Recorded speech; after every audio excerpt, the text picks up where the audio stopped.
Yo, what's up, guys? Welcome back to Double D Vintage Baseball Cards. My name is Dylan. I will be your host tonight. Episode number 19. Tonight is an epic one. You guys are going to be psyched. I know a lot of you guys have probably been waiting for this one. When I joined YouTube, it's going to be a long one tonight, just so you guys know. I got the office for a few hours. I set my wife up at a pop-up, so she's working. And I know Pepino Man, shout out to Pepino Man, I know he loves long videos, and I was so stoked when he mentioned me. I really appreciate that. And I also went live on his show with Lou Rock and John Mangini. And then I apologize, I forgot the other guy's name on there, but man, it was awesome. So I did it live. Pop the cherry, I'm in. That was really fun, really exciting. Thank you guys for pushing me to do that. That was awesome. Back to at hand, as usual, I have a bunch of cards out. I know you guys have seen the 75s. I've shown these before, but it's going to tie into what I have going on tonight. This is the 500 subscriber giveaway night. So I'm just trying to, I've been thinking about this giveaway since I think James from Elite Hunters, awesome show, awesome guy. He mentioned this, heckled me like, "You're next," as I just started this like 3 or 4 months ago, YouTube. And so I'm like, well, that's going to take me years to get to 250 subscribers or 500 subscribers. So anyways, fast forward, and here I am at 500 because you guys. It's been awesome to hang out with you guys. It's been really exciting, really fun. Something I never thought I'd do in a million years. So I'm at 500, and I did something really special. In my opinion, it's really special. I have a really hard time giving away vintage cards. So I just couldn't see myself doing like G's Mikey did and give away 3 vintage cards. I'm like, man, that's too hard. I just don't want to give my vintage cards away. I'll give away all my ultra modern stuff that I pull in packs and my modern stuff, and I'll give all that away. That's just cherry. I just sell that stuff. That's just fun to go through and look at, but it's not part of my collection, and it never really has been. It's always been vintage for me forever. So if you're new to this show, and this is your first time tuning in, welcome. You probably haven't seen a lot of these cards, so that's cool too. And I brought them all out for a reason. Back to the 500 subscriber thing. Well, so I thought about, what am I gonna do? Because I don't want to give away vintage, but I'm a vintage channel. That's what I collect. That's what I'm into. That's what most of you guys watch my show for. I mean, I don't know what else you're gonna watch it for, so that's it. That's so cool too. Like, it's not just random people watching YouTube channels about vintage baseball cards. So the response I have got from you guys has just been absolutely incredible. The community, I can't say enough what it means to me. It has been the funnest experience. I mean, I just can't say in my life, because I don't, it's been incredible. I can't even be, for collecting, greatest thing I've ever done in my life. It's absolutely changed everything for me. I've learned things. That's another reason I brought things out. I've learned from so many of you guys, so many of your channels out there over this last, I've been watching YouTube for like a year and a half now, maybe, under somebody else, but listening to a podcast. But all through that, once I opened the doors to, when I found the world of podcasts, baseball card podcasts, I always was listening to podcasts since they started, but baseball cards podcast, that's where the rabbit hole began with my collecting experience with like the community, like other people. It's always been a solo hobby, except for one friend, my friend Danny, growing up and later in life. And we went huge into it, and he was super into it, but he got out of it. And so this community is like a way for me to hang out with my friends that have the same feelings. And I was on the phone the other night with a friend of mine one of my best friends on the mainland, and we were talking about those moments in life that you just feel at peace, right? You either you're sitting under a tree and the wind blows by, or you came in from surfing and you're just like, wow, can life get better? There's those moments. Everybody has them, and everybody has them in different things in their life. Well, the coolest thing for me, I was telling him about it, we were talking about this moment because I've been having a lot of them lately. A lot of those moments outside are just like, wow, you don't want the moment to end, and you're just like, wow, this is so good. Baseball cards, to me, my whole life has always been the drug to get me to that point. And I can look at a card and I stare at and I can get that feeling instantly. And I've always been able to get that feeling instantly, that peace, that like everything's right in my life, everything's right in this moment. And I've gotten that from baseball cards. And it's crazy to say, and to express it like this, I can only express it to fellow collectors, vintage baseball card collectors that have the same feeling. Nostalgic, like, yes, it is, but it's so much more than that. It's so much more than the history. It brings a sense of peace and a sense of all is well, and that just like, instead of any vices, like baseball cards, it's my vice, and it's my comfort zone, and I'll go into it, and I'll look at cards, and I'll this, that's why I did displays. That's why I've done displays my whole life.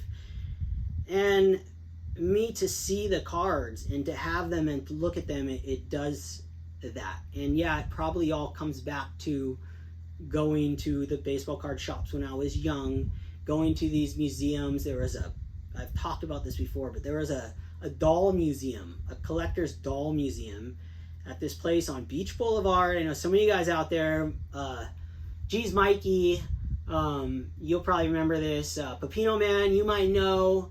Anybody else in that area who went to like Frankenson and stuff. But growing up, I went to this place. There was a Mexican food place across the street called Tito's. We'd always eat. My family would go to Tito's tacos, and there was a Fred Flintstone machine where you get the egg. You win the prize, you get the egg. Across the street from there was an amusement park, a little kids amusement park, and they had a museum, and they had a doll museum. And I've talked about the card shop there, and they had a wall display of vintage cards, and you walked in and it was just, I just never forget that. And I had another baseball card shop too, but they didn't have as much vintage. I saw Mickey Mantle there, your 1952 card, at that old baseball card shop. But this museum, so they had a doll museum, so we all would go across the street, we'd walk the doll museum. I think it was a Barbie's museum specifically, and then we'd get to go into that card shop. And maybe it was from that moment that gives me that sense of peace in life, and because I can instantly go back there. But I don't go back there when I'm looking at my cards. I go to in the moment I'm living. I'm not like taking a card and looking at this Robin Yount and going, wow, I really remember seeing that card. I do, and I talk about that, in that stack at my friend's house. But I can look at this card and just appreciate it for like now. I don't have to go back to enjoy it. I can enjoy it now. So whatever the feeling is, whatever that is, cards is my drug of choice. If it's a weird thing to say, but it is. I mean, I just love it. It's a safe drug. It's a fun one, and it's just awesome. I mean, what safer way than to buy vintage baseball cards and you just sit on them? Like you buy a stock, you're going to sell the thing, or the hardest thing in the world to me is to sell a baseball card, a vintage baseball card. Hardest thing in the world for me. I've tested myself numerous times in my life. Okay, you got to sell stuff. You got to sell a bunch. You got to sell. And then midway through, I'm like collecting more than I ever have, and I'm buying more than I ever have. I've done it numerous times. And like with stocks, it's easy to buy them, but when you sell them, that's the hardest part. And in vintage baseball, to me, to bring it all full circle, I've always talked about it from the moment I started this, is there is investing in this. And I'm okay with that side of it. It doesn't bother me one bit.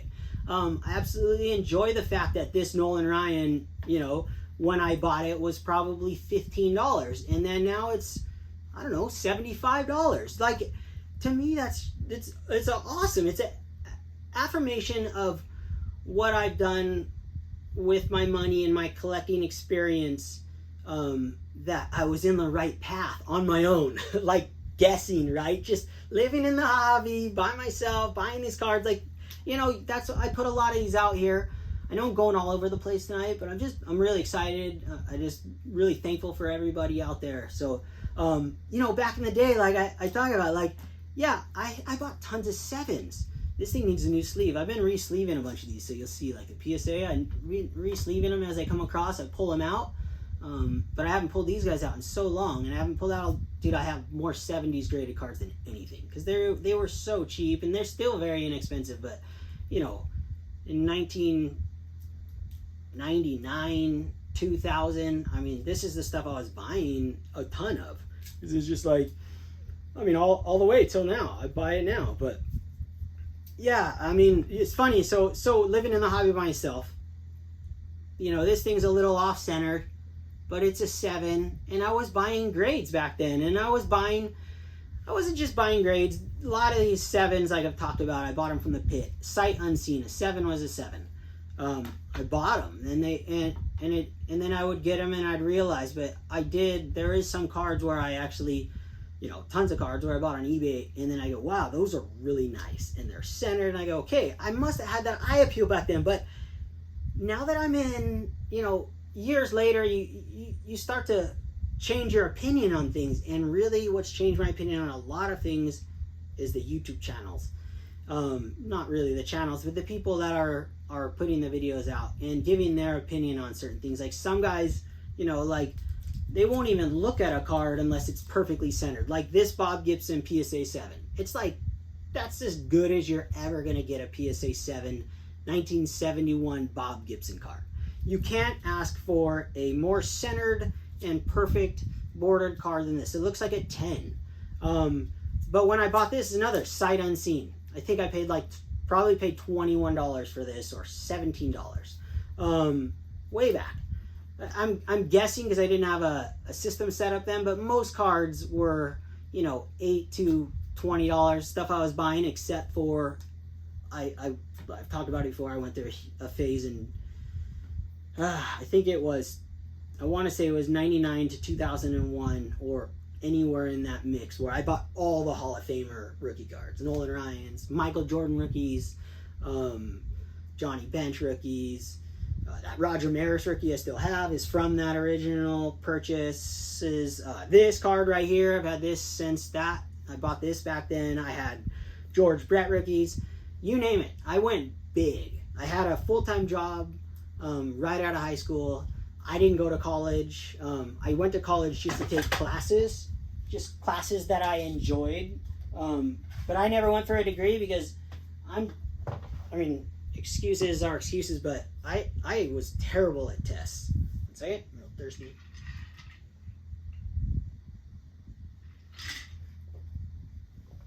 I'm terrible at tests. I've always been terrible. I can't memorize things. It's just so hard, but I can know that this was in the era of this. Only thing I've ever been able to really remember things in my life is from baseball cards and statistics on the back. And so anyways, back to that. Yeah, I didn't go to college. I knew I was going to be working my whole life. I knew I was going to be living a different life than a lot of people. My dream was to make $500 a week. Pepino Man kind of talked about in his episode last week or something. He didn't know his worth of himself on getting jobs, and I was the same way. I didn't realize my worth until 15 years ago, something like that. But it took me a long time. So I was working in a surf shop in high school. I was working full time in high school. I'd get out of school and go straight to it wasn't just a surf shop. I wasn't selling stuff. It was where we build the surfboards. I learned how to glass, learned how to sand. I've always used my hands. I knew I was going to be a manual labor guy, okay? I mean, at least I thought I would be, and I still am. So fast forward, I always thought $500 a week, I could live, I could surf, this is great, life's good. And then as things progressed, I got good at what I was doing in the surfboard world, and I got another job, and I started running computer numeric control machines, which are CNC machines. I learned how to run those, and I was cutting surfboards. So I probably cut more surfboards than at least 5 years ago when I retired.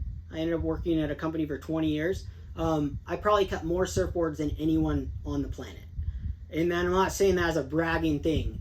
I literally probably did. People probably passed me maybe since, but I cut surfboards. So anyways, you fast forward, I got a good job.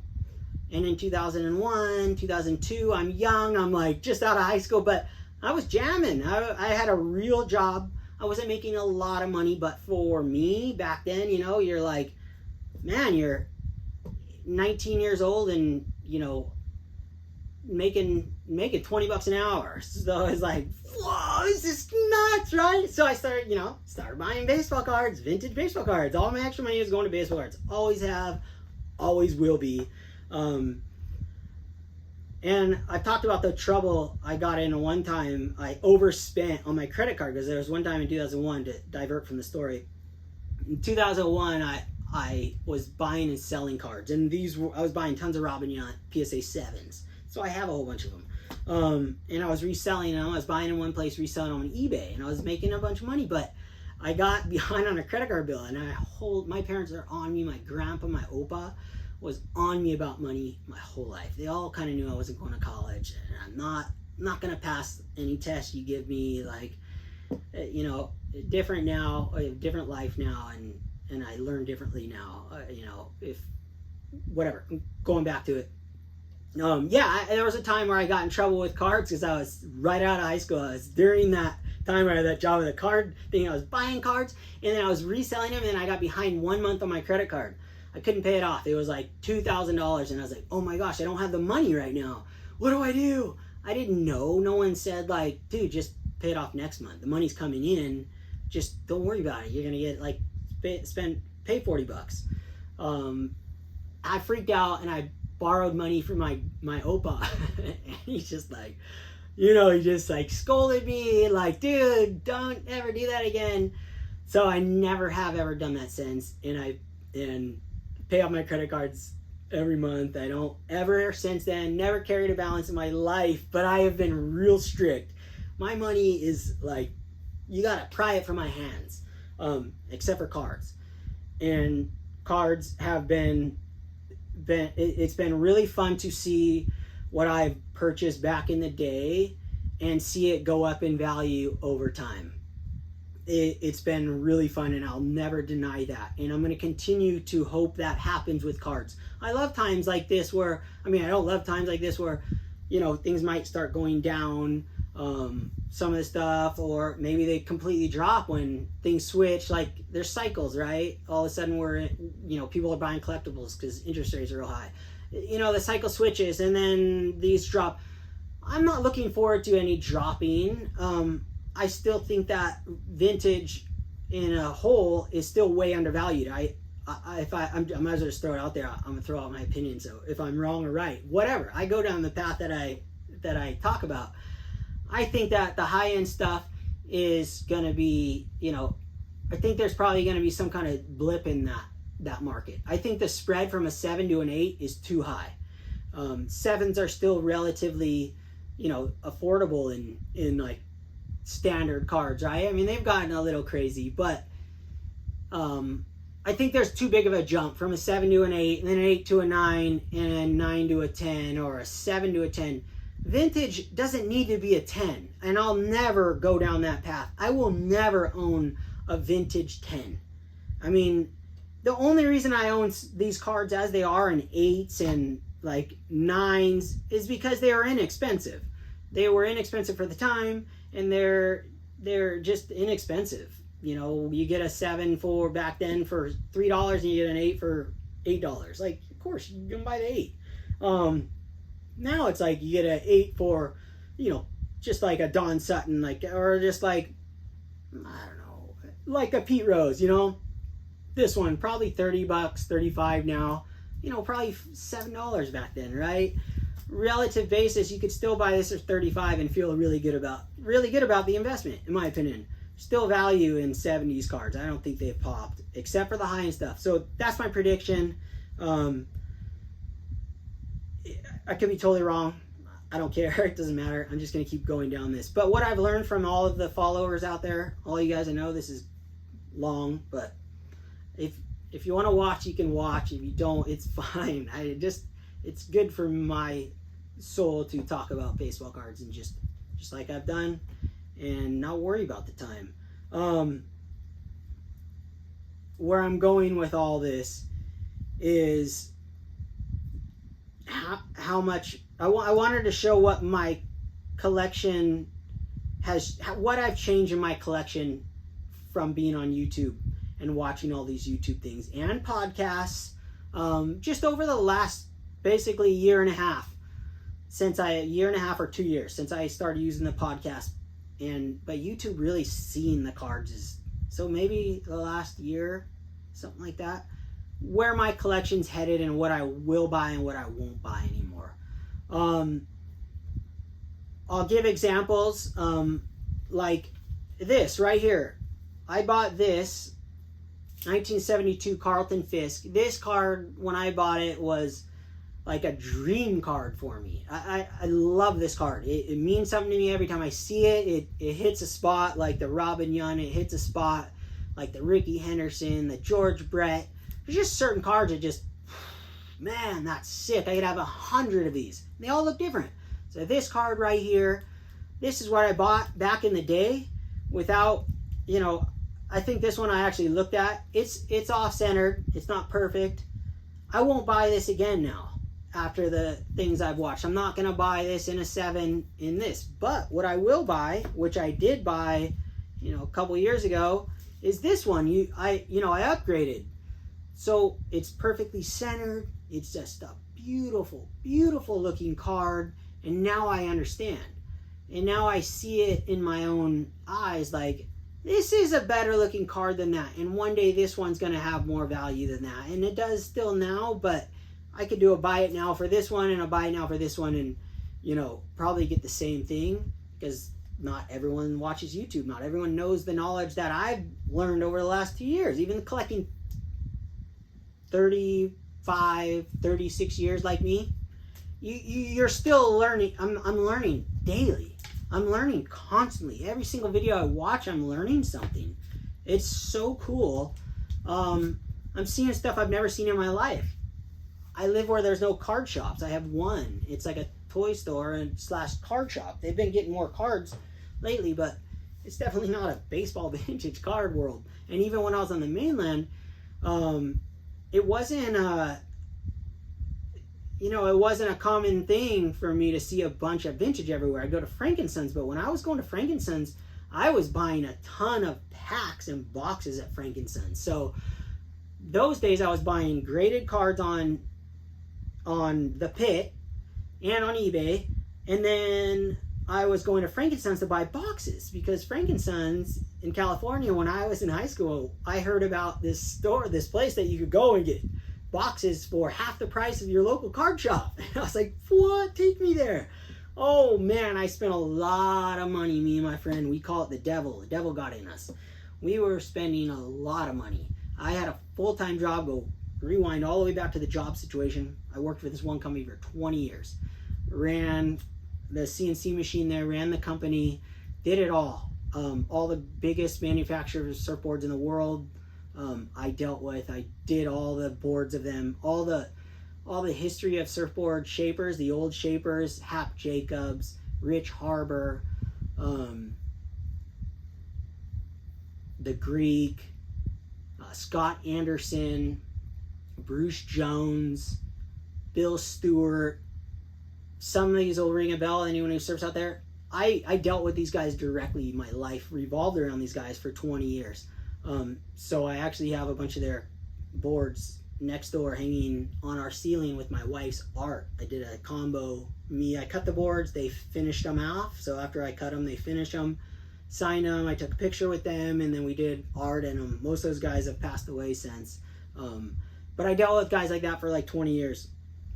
I don't remember where I was going with all that, but I was talking about my job, I was talking about life, I was talking about, so today we'll go back to what I'm collecting now and the things I've learned. I have learned a lot. I've learned a lot, and my collection is morphing. My collection is changing. I've never finished a set. I never will. I still don't want to do set building. I respect the guys that do it. I love the fact they do it, and if that can scratch your itch, whew, that's a cool itch to be scratched, because it doesn't cost as much as scratching an itch trying to buy, a 1954 Hank Aaron Rickey card, but you never seen one in the flesh, as far as your knowledge can go, right? I've never seen one in the flesh that I can remember. As a kid, I just, that didn't do it. It was the Pete Rose rookie. It was all the cards you see, I've seen when I was a kid, but I never saw the Hank Aaron. So, I have to go after cards like that, because that's how my mind works. And it's just like, whew, if I was a set builder, it'd be so much easier. But I've learned I'm gonna finish a set, and that would be this set right here. I talked about it before. This is the MVP 1975 top set. I'm missing one card in there. I'm gonna finish that. I'm gonna get it's PSA, so I only have PSAs in those, 7s, 8s, 8 OCs I'm fine with, 9s. I just haven't had this one, that's it. So I'm looking for that. I've learned that, like, okay, complete something, Dylan. Like, dude, just complete a set for once. I collect all the mini cards on cards. So I have the Hank Aaron specials, the 74. I completed that set. It has all his cards from rookie all the way to 74. Super cool. The Pete Rose ones. I have finished those type sets, but I'm just not me. So still, when I buy 75s, I'm still just gonna buy Hall of Famers and or awesome guys that I love collecting. Oh, I love the look of the card, whatever. Like Bobby Bonds, like this card right here. He's not in the Hall of Fame, arguably could be. I think it was a 40-40 machine, I want to say, or 30-30 machine. Like, unheard of stuff. Like, he was Barry Bonds before Barry Bonds was Barry Bonds, just insane. So I'll still buy cards like that, guys that I remember as a kid and stuff like that. What else? I've just learned a lot. I've learned a lot from everybody out there. So without further ado, let's get to the 500 subscriber giveaway. Okay?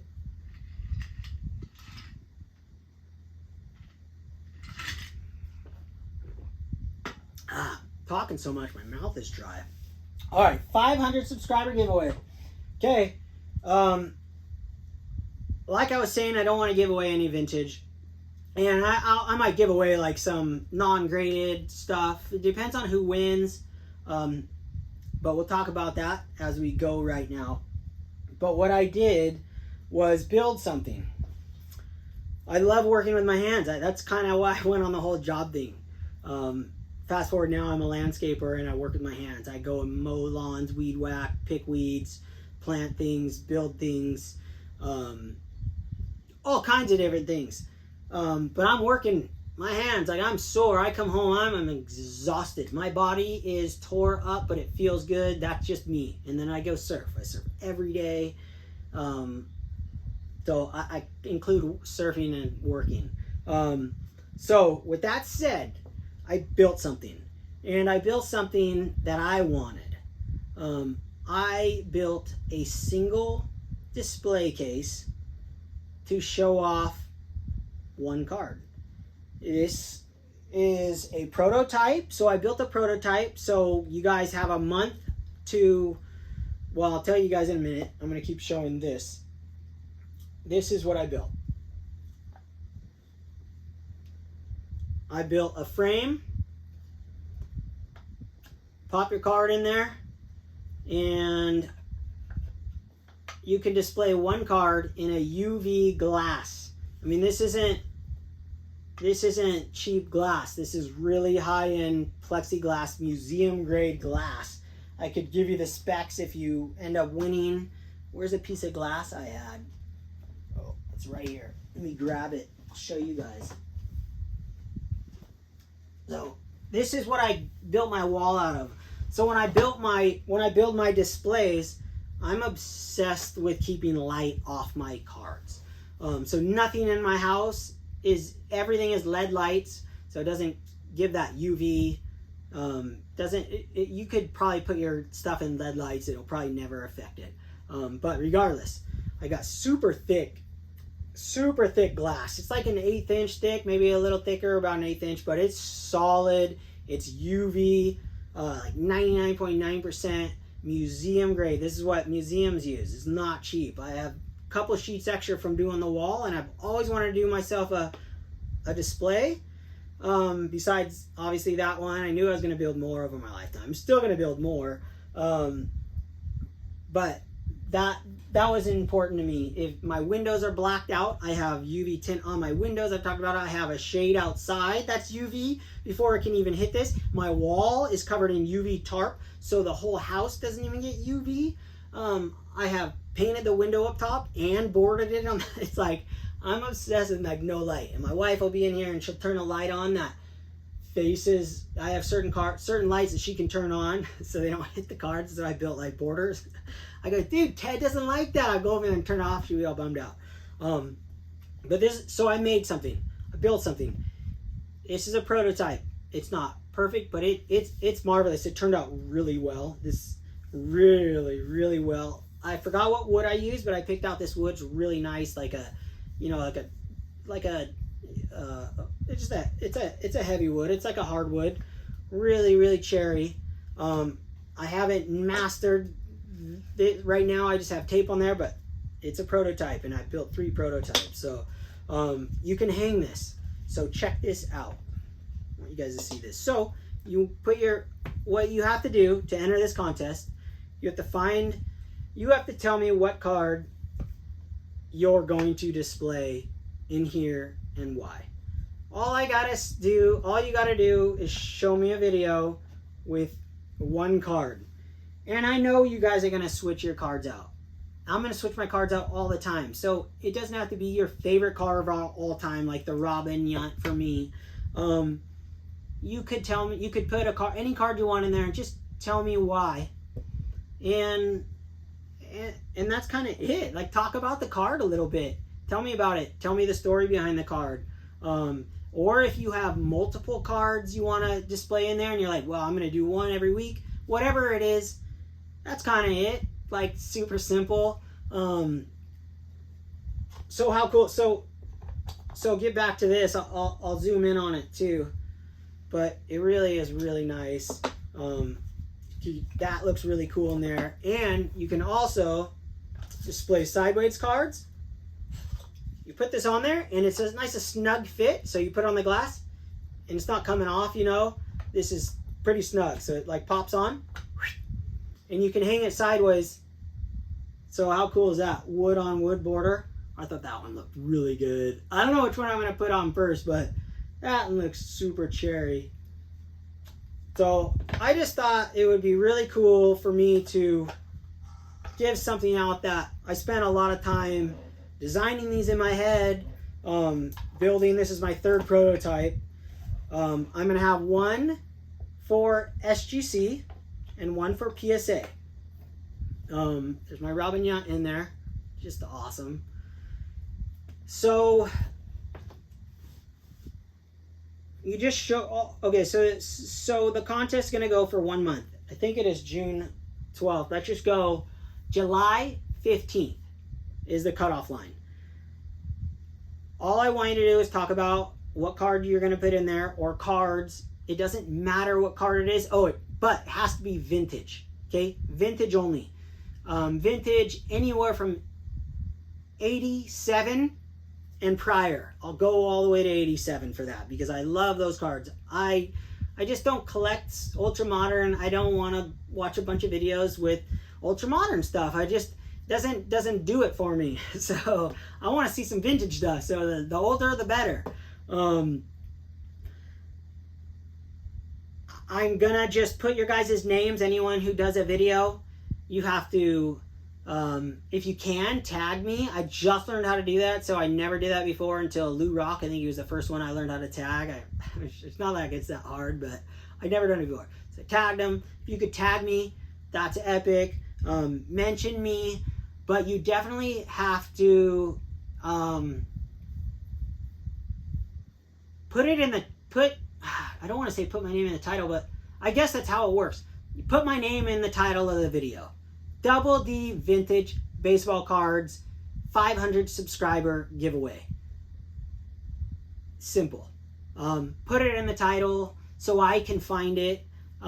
If you don't, it's okay. Do that. And then also just let me know you did that. If you could tag me, then I guaranteed I see it. Either way, just let me know if I don't see it. I can't wait to see your guys' videos you post of these things. I hope you guys are excited to get it. I spent a lot of time on these. They're really nice. I mean, I'm super excited about it. You can post it anywhere you want. Put it in your office, hang it on the wall, hang it sideways, put a sideways card in there. I think you guys can only see there. So hang it sideways. Put it on the wall at the office, put it in the kitchen, put it in your card room, and if you want to paint it after, you got certain display, you want to put a black, I don't care, do whatever you want with it after. If you're not going to use it, then let me know and I'll give you a different prize. But it probably won't be vintage cards, so it'll probably, modern stuff of your favorite player. I'm going to have 2 of these available. One's going to be SGC. This one I designed for SGC cards. And I'm going to have it fit even better. Like I said, this is a prototype, so I'm still working out certain kinks and how I wanted to display. You can put ungraded cards in here in sleeves. It still looks insane, but I'm going to make one specifically that fits SGC like this one, and then one that fits PSA. So if you win, whoever gets first place, whoever wins the first one, whenever the drawing is, I'll figure it out, gets to choose if they want the PSA or SGC slab. So with that said, I also wanted to give a prize for people who don't, my followers who do not have, who do not post videos. I've met a lot of really great collectors. I met a guy named Greg who I did a trade with, and I'm going to talk to him on the phone. I just haven't had time. We're 6 hours apart. It's one of those things, but he was the bat boy for the Yankees in 1971, and they gave him a box of cards, 1971 Topps, and I got some from him. It was so cool in a trade. I gave him a card from a video, and he sent me some that he's had since then. It's just super cool. Super excited to get these and enter them in my system. It's sitting in my box. If you guys can see this, this is what I do with all the stuff that needs to go in my folders. So you pull any one of these out, they're all graded. They're all in my database. Every single one of these is accounted for and how much I paid for it, or if it was free or trade or who gave it to me. Everything's accounted for. Every single one of these cards is graded. I wait for 6 months, a year, however long it takes me to fill up a box. Then I'll put them in the books. Unless I have one epic one, I gotta get it in the book right away. Otherwise, I just wait till I get a bunch because, how long it is to take things out. But anyways, back to 500 subscriber giveaway.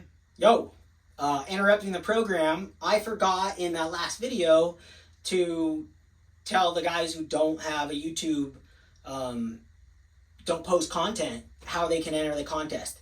And now their contest, you guys aren't going to be able to win the frame, but I'm going to have, I'm going to put you guys in. So this is how you enter it. Just give me 2 double shakas somewhere in a comment. If you only want to comment 2 double shakas, that's totally cool. I'll enter you in there, And then if you win at the end, when I do the thing, I'm going to do a live show, a live giveaway, a live, spin the wheel. I'll figure something out. Not a promise it'll be live, but I really want to do it live. I'll figure out how to do it. I originally, so anyways, you guys will, whoever doesn't send me the video or does the 2 shakas to enter, you guys are going to qualify for another prize. I'll contact you, but it'll be super cool. It'll be baseball cards. Like I said, it'll probably be modern cards, but if I do end up making a lot more of these and I have an extra one, then you guys can win. But right now it's just going to be first and second place with the guys who post the video who are eligible to win the frame. I'm going to set this thing up in here. So that'll be pretty sick. Pretty psyched on that. But yeah, this is my surfboard room, so you guys can see. I don't have all my boards in here. I probably have 100 and something surfboards, but these are the ones that I ride right now, minus the 6 that I have a rack out front right by my car, so I can switch those up, and then I come in here and switch fins out. So yeah, I thought it'd be kind of cool to do it in here since my wife's using the other room. Okay, so besides that, also contest change, I'm gonna end it July 25th.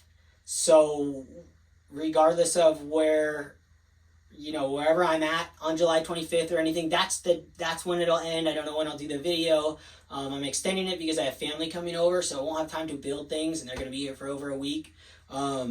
And I just want to make sure they look as good as this one, or better, really. But yeah, I think you guys are going to be super stoked. So thank you guys so much for watching. Thanks for hanging out with me.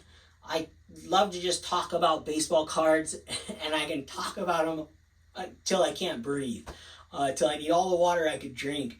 You guys have been super awesome. Everyone in the YouTube community has been thumbs up, just super incredibly nice, and I really, really appreciate it. I want to give everyone a shout out there. Thanks, guys. So stoked. Enter my contest. If you have any questions, let me know. I'm not going to bar anyone from the contest like, oh, you didn't tag me or you didn't do all good. I mean, I see the video, just let me know. Yeah, okay, guys. So stoked, Shaka, and we'll talk to you guys on my next video. Okay, I'll be watching yours. Hope you keep watching mine.